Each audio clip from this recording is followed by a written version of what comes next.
ডিমাচা মানুহে তাৰ ভাগ নাপায় হয়নে নহয় অকল কালি হিমন্ত আৰু নৰেন্দ্ৰ মোদীৰ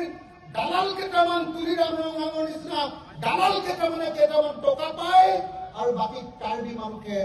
অকল খালি সেই কয়লা ভাবিলে আহি থকা গাড়ীবিলাকৰ অকল ধূলিবিলাকে খাবলৈ পায় হয়নে নহয় হয়নে নহয় হয়নে নহয় হয়নে নহয় সেইকাৰণে APSLCয়ে যি অটোনমাস ষ্টেটৰ আন্দোলন আৰম্ভ কৰিছে এই অটোনমাস ষ্টেটৰ আন্দোলনটোক আপোনালোকে শক্তিশালী কৰিব লাগিব APSLCয়ে ইলেকশ্যনত জিকক বা হাৰক আন্দোলনটো বেছিকে আগবঢ়াই লৈ যাব লাগিব আৰু মই আপোনালোকক কথা দিছো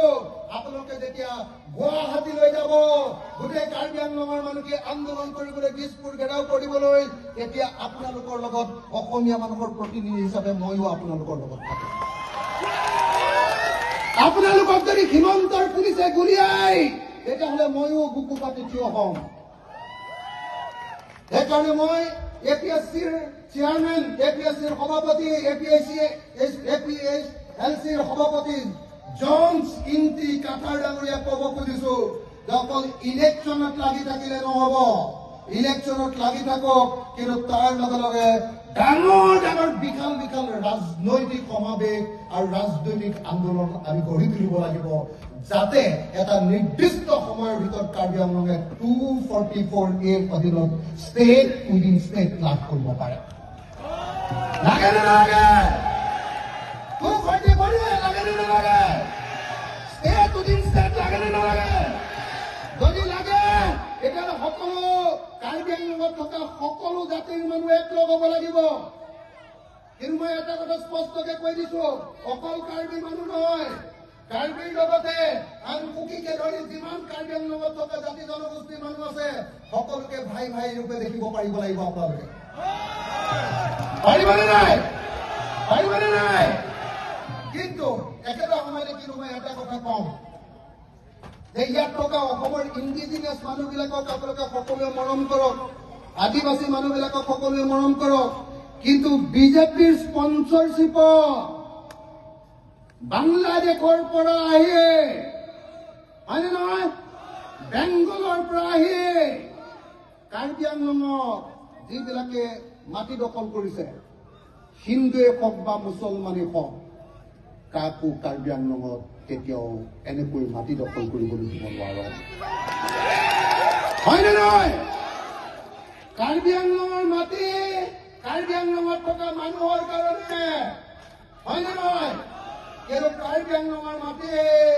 বাংলাদেশৰ পৰা অহা আৰু পশ্চিমবংগৰ পৰা অহা হিন্দু মুছলমান মানুহৰ কাৰণে নহয় হয়নে নহয় গতিকে আপোনালোকে আপোনালোকৰ সেই আপোনালোকৰ মাটি দখল কৰি ইয়াত কি কিবা বাহিনী বনাইছে নহয় কি বাহিনী কি বংগ সেনা আৰে কাৰ্বি আংলঙত কাৰ্বি সেনা নাথাকি বংগ সেনা ওলাইছে ইয়াতে ইয়াত কাৰ্বি সেনা নাথাকি বংগ সেনা ওলাইছে ইয়াতে তো আপোনালোকে সকলোৱে সাৱধান হওক যে কোনো বংগ সেনা সংঘ সেনা কাৰ্বি আংলঙত থাকিব নোৱাৰিব কাৰ্বি আংলঙত থাকিব কাৰ্বি সেনা হয়নে নহয় কাৰ্বি আংলঙত থাকিব ইণ্ডিজিনিয়াছ সেনা হয়নে নহয় ভূমিপুত্ৰৰ সেনা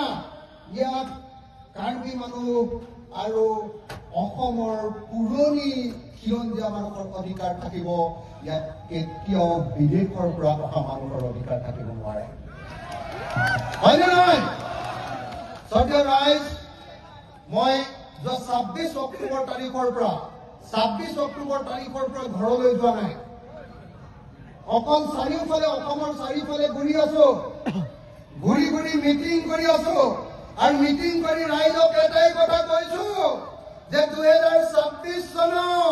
হিমন্ত বিশ্ব শৰ্মাক গাড়ীয়ে চাগিয়ে বান্ধি লৈ চকীয়ে টুকিয়ে বান্ধি লৈ ব্ৰহ্মপুত্ৰত দলিয়াই দিব লাগিব লাগিবনে নাই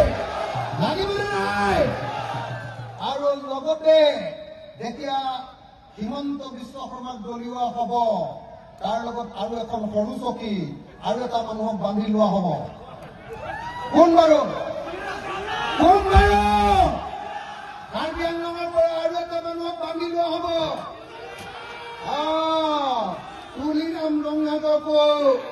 একেখন হিমন্ত বিশ্ব শৰ্মাৰ কাষতে থকা চকী এখনত হয়নে নহয় বান্ধি লোৱা হ'ব আৰু অসমৰ সব মানুহবিলাকে কাৰ্বি ডিমাচা কুকি সব মানুহবিলাকে এনেকে ধৰি ব্ৰহ্মপুত্ৰলৈ এনেকে দলিয়াই হয়নে নহয় হয়নে নহয় মই সকলো ৰাইজকে 26 চনৰ নিৰ্বাচনত একো নেতাবৰ কাৰণে কেৱল আৰু কেৱল APHLC ভোট দিবৰ কাৰণে মই আপোনালোকক আহ্বান জনাইছো আৰু মই নিজে আহি 26 চনৰ ইলেকশ্যনত APHLCৰ কাৰণে কেম্পেইন কৰিম আপোনালোকৰ ঘৰবিলাকলৈ যাম আপোনালোকৰ গাঁৱলৈ যাম আপোনালোকৰ চহৰলৈ যাম আৰু কাৰ্বি আংলঙৰ পৰা তুলিৰাম ৰংগাঙক পাহাৰৰ পৰা দলিয়াই দিয়াৰ ব্যৱস্থা গ্ৰহণ কৰিম হ'বনে হ'বনে নহ'ব আৰু 2 নম্বৰ কাৰ্বি সাহিত্য শাসিত পৰিষদটো কেইটামান দালালৰ হাতত এৰি দিয়াটো ভাল হোৱা নাই হয়নে নহয় এইবাৰ কাৰ্বি সাহিত্য শাসিত পৰিষদ কাৰ্বি আংলং অট'নমাছ কাউন্সিলখন আমি অতি সোনকালে আমাৰ APHLCৰ হাতলৈ অনাৰ ব্যৱস্থা কৰিব লাগে লাগে নালাগে সকলোৱে আমি এই সাহিত্য শাসিত পৰিষদখন আনিব লাগিব আৰু আনিলৈ এইখন কাৰ্বি মানুহ আৰু কাৰ্বি আংলঙত থকা মানুহৰ অধিকাৰৰ কাৰণে কামত খটুৱাব লাগিব কাকো দালালি কৰিবৰ কাৰণে এইখন এৰি দিব নালাগিব হয়নে নহয়